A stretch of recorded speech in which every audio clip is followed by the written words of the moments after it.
อยู่ต้องเที่ยวหากินอยู่ในป่าในไปบิณฑบาตในใครจะใส่บาตรก็ไปบิณฑบาตมากินเนี่ยแล้วก็เข้าฌานสมาบัติอยู่เป็นเดือนอย่างเงี้ยเนี่ยเป็นผู้หญิงมันไม่ได้เหมือนกันนะโมจะได้ยังไงผู้หญิงอรชรอ่อนแอนเหมือนกันนะผู้หญิงอรชรอ่อนแอนจะเป็นได้ยังไงเหมือนกันนะไม่ได้เหมือนกันนะต้องอธิษฐานให้เป็นผู้ชายก่อนสตรีบอกว่าโอ้ได้ได้ว่างั้นนะได้มันเอาน้ำมันงามาใส่ถ้วยแล้วก็เอาได้เนี่ยมาทำตีนกานะ3 ขาเนี่ยนะแล้วก็จุดไฟโอ้โหถวายบูชาพระปัจเจกพุทธเจ้าพี่ชายของตัวเองนี่แหละ แล้วอธิษฐานจิตขอให้เป็นผู้ชายขอให้เป็นผู้ชายแล้วก็พอเป็นผู้ชายแล้วจะได้บำเพ็ญบารมีเป็นพระพุทธเจ้าเป็นพุทธเจ้าเหมือนกับพี่ชายเนี่ยไม่ต้องเอาอะไรมากอะเหมือนกันนะเอาขอให้ได้เป็นพระพุทธเจ้าก็บังเอิญอธิษฐานได้เป็นสัมมาสัมพุทธเจ้าสอนได้ด้วยเขาคิดว่าเนี่ยไม่มีประโยชน์เป็นพระพุทธเจ้าเป็นปัจเจกพุทธเจ้านะเป็นพระพุทธเจ้าแล้วก็ไม่ได้สอนใครไม่เป็นประโยชน์ต่อชาวโลกนี่ต้องเป็นประโยชน์ต่อชาวโลกอย่างนี้เกื้อกูลเพื่อประโยชน์เกื้อกูลแก่ชาวโลกแก่เทวดาและมนุษย์ทั้งหลายไม่ใช่ตรัสรู้แล้วเป็นพระพุทธเจ้าแล้วนั่งเอกเนกกินตุ้ยนุ้ย ไม่ทำอะไรเหมือนพระปัจเจกพุทธเจ้านี่ไม่เอาเหมือนกันนะต้องเป็นสัมมาสัมพุทธเจ้าคิดเองนะคิดในใจต้องเป็นสัมมาสัมพุทธเจ้าเลยแล้วจะได้เป็นประโยชน์เกื้อกูลแก่ชาวโลกจึงได้เป็นเอกไงจึงได้เป็นเอกอย่างที่ว่านี่นะเป็นผู้เป็นเอกคือนะก็อธิษฐานขอให้เป็นผู้ชายตายเกิด500 ชาติเดี๋ยวมากจะน้อย500ไว้ก่อน 500 ชาติอันนี้เป็นเรื่องจริง500 ชาติเนี่ยเป็นผู้หญิงนะเป็นผู้หญิงนั่นแหละเกิดมาก็อธิษฐานนะเป็นผู้หญิงนั่นแหละเป็นผู้หญิงธรรมดานี่แหละบางชาติก็เกิดในกษัตริย์บางชาติก็เกิดในตระกูลพราหมณ์บางชาติก็เกิดเป็นคตะเป็นคนยากคนจนเป็นอะไรก็หลายอย่าง ใน500 ชาตินี่นะอธิษฐานขอให้เป็นผู้ชาย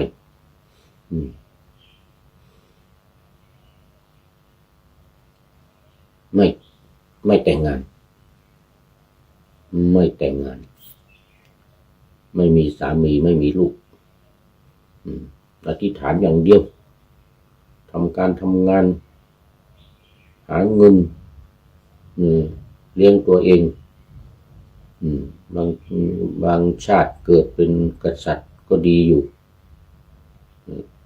บางชาติก็เกิดเป็นพราหมณ์มหาศาลเป็นเศรษฐีข้าบดีแต่บางชาติเป็นคนยากคนจนก็มีนะมีก็อดทน500 ชาติ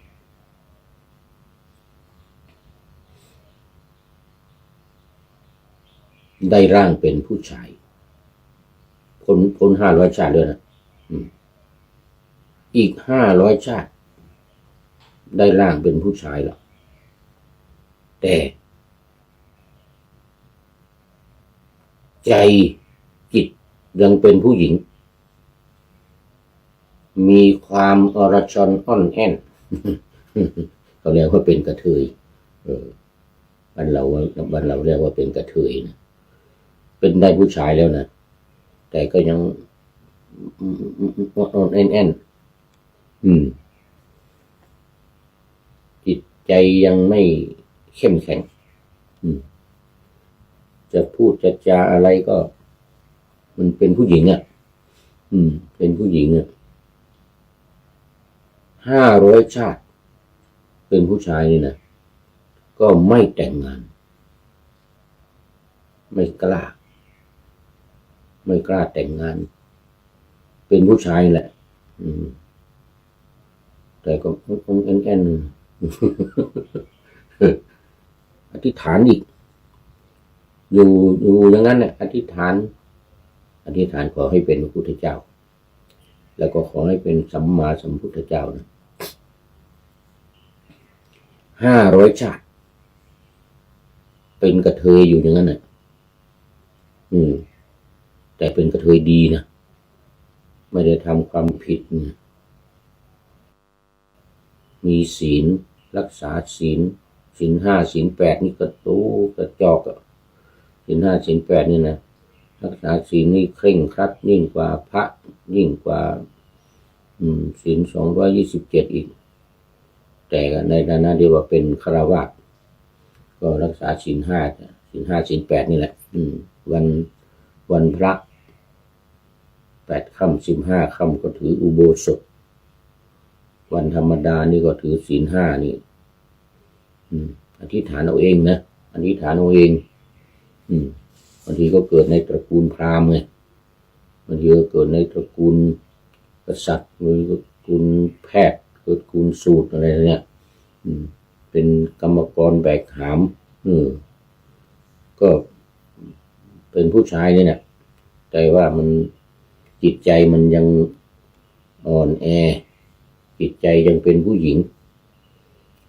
500 ชาติหลังจากนั้นหลังจากที่เป็นกระเทย500 ชาตินี่นะก็จึงแข็งแรงกำยำล่ำสัน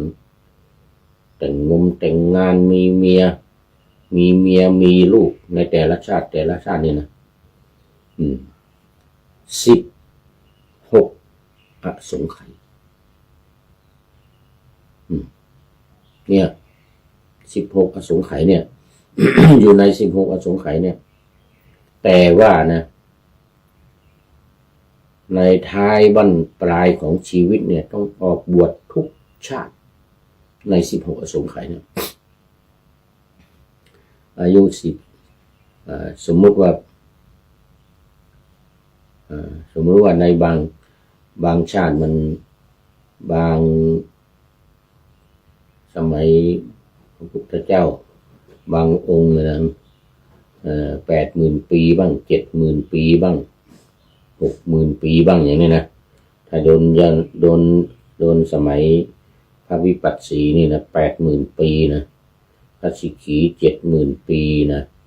พระเวสสภูนี่นะ60,000 ปีนะกักุสันทะ40,000 ปีโกนาคมนะ30,000 ปีกัสสปะนี่20,000 ปีนี่เนี่ยสุดท้ายกัสสปะนี่แหละบำเพ็ญบารมีนะดูนานขนาดไหนนานขนาดไหนนี่ที่บอกว่าสั่งสมบารมีนานสั่งสมบารมีนานเนี่ยนะก็คืออย่างนี้ใน16 อสงไขยเนี่ยแล้วก็เป็นดาบทเป็นนักบวชเป็นนักบวชบั้นท้ายของชีวิตเนี่ยนะถึงแม้ว่าจะแต่งงานหรือจะมีลูกมีอะไรก็ตาม พอบ้านท้ายของชีวิตนี่ก็เป็นสัญญาสีออกบวชเป็นประจำเนี่ยเป็นออกบวชเป็นประจำนี่เรียกว่าบำเพ็ญบารมียาวนานพอหลังจาก16สงไขยผ่านไปแล้วเนี่ยจึงได้รับการพยากรณ์จากพระพุทธเจ้าทีปังกรนี่แล้วก็อยู่อีก4อสงไขยแสนกับจนสุดท้ายเป็นพระเวสสันดรอันนี้ชาติสุดท้ายจริงๆแล้วมันเป็นพระเวสสันดรนี่นะบำเพ็ญบารมีด้วยการให้ทานเป็นปรมัตถบารมีทานะปรมัตถมีทานะบารมีนะทานะอุปบารมีนะแล้วก็ทานะปรมัตถบารมีนะปรมัตถนี่นะให้ทานแม้แต่ชีวิตของตัวเองก็ให้ได้ให้ลูกให้เมียให้อะไรต่างๆเป็นแบบปรมัตถ์เลยนะชีวิตของตัวเองนี่ก็ยอมสละได้ให้ได้นี่เรียกว่าปรมัตถบารมีนะไม่เป็นที่สองหมายถึงไม่เป็นที่สองนี่หมายถึงไม่มีพุทธเจ้าองค์ที่สองในโลกธาตุเดียวกันกล่าวคือไม่มีพระสัพพัญญุตญาณสัพพัญญูพุทธเจ้าไม่มีสัพพัญญูพุทธเจ้าผู้บำเพ็ญบารมี4อสงไขยแสนกับ8อสงไขยแสนกับหรือ16อสงไขยแสนกับกำจัดยอดแห่งมาร3จำพวกรู้แจ้งสัพพัญญุตญาณอันนี้หมายถึงว่าไม่เป็นที่สองรองใครเป็นที่หนึ่งเป็นที่หนึ่งอยู่ตลอดไม่เป็นที่สองรองใครเรียกว่าพระพุทธเจ้าองค์อื่นไม่มีสมัยที่พระพุทธองค์ตรัสรู้นี่นะไม่มีแม้แต่พระปัจเจกพุทธเจ้าไม่มีพระพุทธเรียกว่าไม่มีใครเหนือกว่าพระองค์คือไม่เป็นที่สองรองใครว่างั้นเถอะนะไม่เป็นพระพุทธเจ้าเป็นพระพุทธเจ้าลูกที่สองนั่นอย่างเงี้ยไม่มี เป็นหนึ่งคือเป็นเอกนี่เขาเรียกว่าเป็นเอกอย่างเดียวศาสดาเอกในโลกเป็นศาสดาเอกในโลกไม่มีใครเป็นมาเป็นที่หนึ่งตัวเองจะเป็นที่สองรองจากเขาอย่างไม่มีแม้แต่ปัจเจกพุทธเจ้าก็ไม่มีสมัยที่พระพุทธเจ้าทุกๆพระองค์ตรัสรู้นี่นะจะไม่มีพระปัจเจกพุทธเจ้าจะไม่มีพระปัจเจกพุทธเจ้านี้จะมีสมัยที่ไม่มีพระพุทธเจ้าพระพุทธเจ้าไม่มาตรัสรู้ไม่มาอุบัติขึ้นในโลกในช่วงนั้นจะมีปัจเจกพุทธเจ้ามีฤาษีชีไพรมี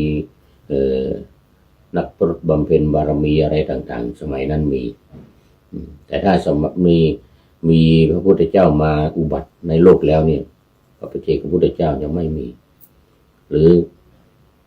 พระพุทธเจ้าอื่นๆสัพพัญญูพุทธเจ้าอื่นๆก็ไม่มีองค์เดียวเป็นเอกนี่เขาเรียกเขาเป็นเอกคราวนี้มาดูอีกสักข้อหนึ่งนะผ่านไป2ข้อ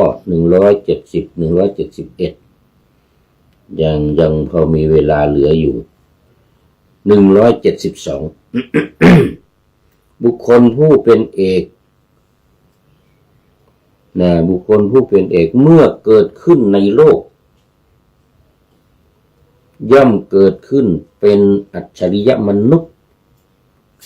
บุคคลผู้เป็นเอกคือใครคือพระตถาคตอรหันตสัมมาสัมพุทธเจ้าบุคคลผู้เป็นเอกนี้แล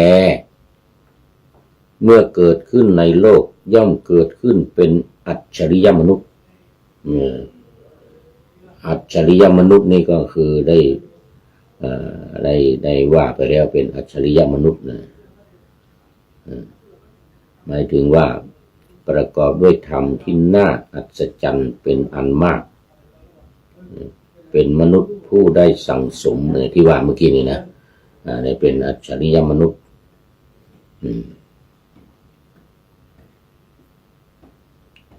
ต่อไปข้อที่173การตายของบุคคลผู้เป็นเอกเป็นเหตุให้คนจำนวนมากพลอยเดือดร้อนไปด้วยบุคคลผู้เป็นเอกคือใครคือพระตถาคตอรหันตสัมมาสัมพุทธเจ้าการตายของบุคคลผู้เป็นเอกนี้แลเป็นเหตุให้คนจำนวนมากพลอยเดือดร้อนไปด้วยเนี่ยพลอยเดือดร้อนไปด้วยยังไง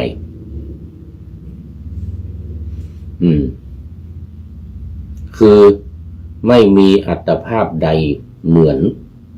หมายถึงไม่มีอัตภาพอื่นเหมือนอัตภาพ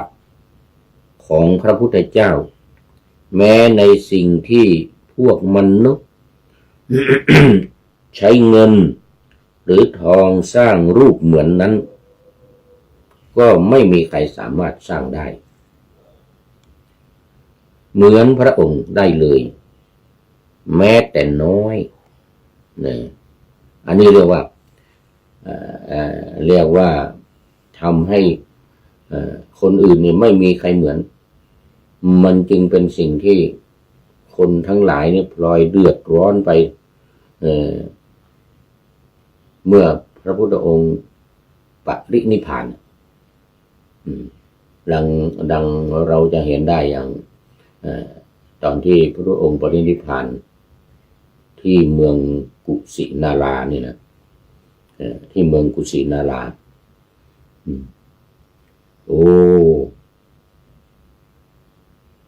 แผ่นดินคลาดเคลื่อนเลื่อนสนั่นหวั่นไหวไปหมดทั่วโลกกธาตุเนี่ยหมื่นจักรวาลนี่นะแผ่นดินสถานหวั่นไหว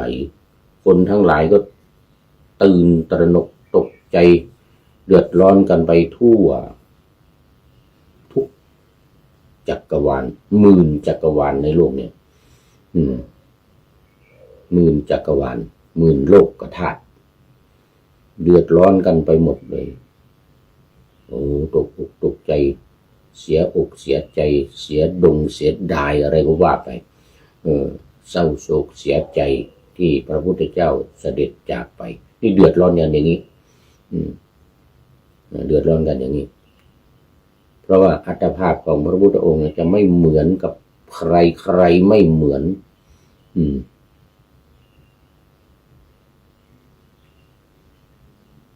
ตอนประสูติก็ประสูติบนดินเห็นไหมตอนปรินิพพานนี้ก็บนดินอีกเหมือนกันไม่เหมือนใครคนอื่นเขาจะเกิดกันตามบ้านเกิดกันตามโรงพยาบาลเกิดตามบนปราสาทราชมณฑลพระพุทธเจ้านี่เป็นลูกกษัตริย์แท้ๆตอนประสูติพระมารดาเสด็จนิวัตกับเมืองไม่ถึงไปถึงสวนลุมพินีเรียกว่าประสูติกลางดินนอนกลางดินกินกลางทรายอย่างว่าตอนปรินิพพานที่เมืองกุสินาราเดือดร้อนอีกแล้วอยู่ในป่าในสวนสาระสวนต้นสาระเนี่ยเขาเรียกสารวโนทยานของพระเจ้าเมืองกุสินาราเนี่ยแล้วก็เป็นเมืองเล็กๆตอนนี้ขอต้อนรับท่านอาจารย์ท่านพระครูประหลัดณรงค์ฤทธิ์ทองแม้นวัดมหาธาตุ วัดมหาธาตุคณะหนึ่งวันนั้นเอาฝนตกเป็นฝนตกครั้งแรกหัวปีว่างั้นนะ30-40 นาทีมั้งถ่ายทอดสดไร้สดฝนตก ผมก็ชมอยู่นะชมอยู่นะคณะหนึ่งวัดมหาธาตุฝนตกน่าจะเกือบชั่วโมงมั้งถ่ายทอดสดดีอกดีใจฝนตก กรุงเทพฝนไม่เคยมีไม่เคยมีฝนตกปีหมายถึงปีนี้นะเป็นฝนแรกของปีว่างั้นนะเป็นฝนแรกของปีแล้วก็ตกหนักด้วยกราบถวายความเคารพครับว่างั้นนะสาธุครับผมสาธุเป็นท่านสุดท้ายพอดีหมดเวลาครับท่านพระครู หมดเวลาตอนนี้โมทนาเป็นอย่างยิ่งวันนี้มีตอนเช้านี้นะกำลังตื่นมาคุณโยมเกษณีชัยเทพด้วยแล้วก็ท่านอาจารย์ท่านพระครูประหลัดณรงค์ฤทธิ์ทองแมนวัดมหาธาตุด้วยนี่นักเทศชื่อดังวันนี้มีประชุมที่มหาวิทยาลัยเทคโนโลยีราชมงคลธัญบุรีคลอง6ครับสาธุสาธุนิมนต์ไปประชุมที่มหาวิทยาลัยเทคโนโลยีเนี่ยสำหรับรายการวันนี้ก็หมดเวลาพอดี ขอขอบคุณเป็นอย่างยิ่งอาราโมทนากับคุณโยมเกษินีชัยเทพนะเอามาดูวันนี้มีข้อคิดท้ายรายการปะหน้าธรรมะไว้แล้วจากคุณโยมสุดาคุณโยมสุดา นั่งบนภูดูหมอกบอกกับตนว่าให้มันฝึกฝนทนให้ได้โลกนี้ไร้สาระจะอยู่ไปไม่เห็นมีอะไรที่คงทน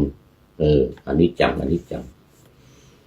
สรรพสิ่งเกิดขึ้นแล้วดับไปมิอาจทนอยู่ได้ให้ฉงนอย่าหวังมาครอบครองเป็นของตนแม้แต่คำว่าคน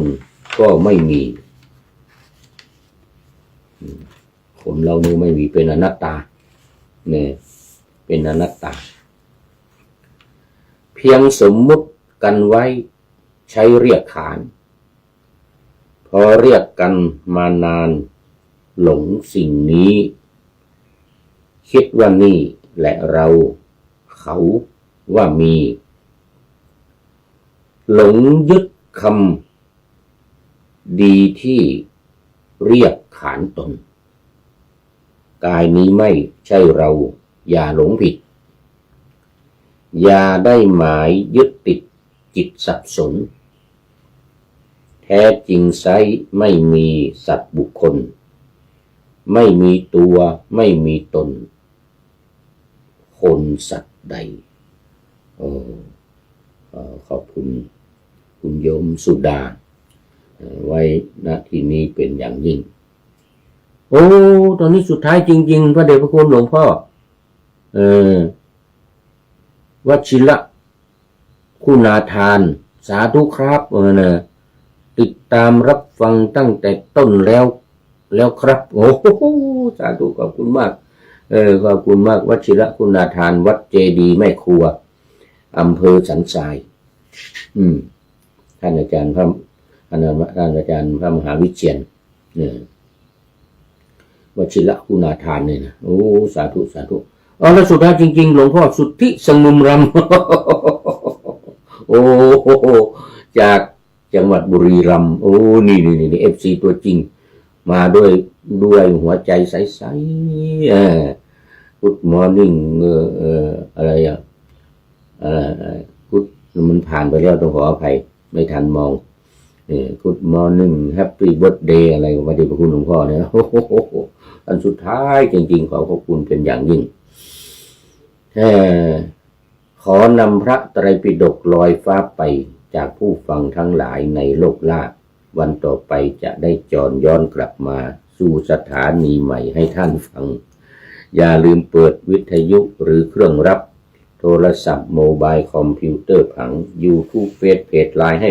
ดังๆเพื่อชมฟังรายการวันต่อไปขอทุกท่านมีความสุขทุกคืนวันนำธรรมะประกอบการงานทั้งหลายเช่นขยันทำงานทางวาจากายใจขวัญขวายกิจการงานนานาบำเพ็ญสาธารณประโยชน์เว้นสิ่งที่มีโทษโหดเยี่ยงสาประกอบแต่กรรมดีมีราคาแสวงหาเงินทองครองใจคนเสียสละพระทรัพย์นับมากน้อยไม่ให้ล้านก็ให้ร้อยไม่ด้อยผลเอื้อคนรวยช่วยคนยากฝากคนจนให้ทุกคนเท่ากันมาตรฐานเดียวขอเจริญพร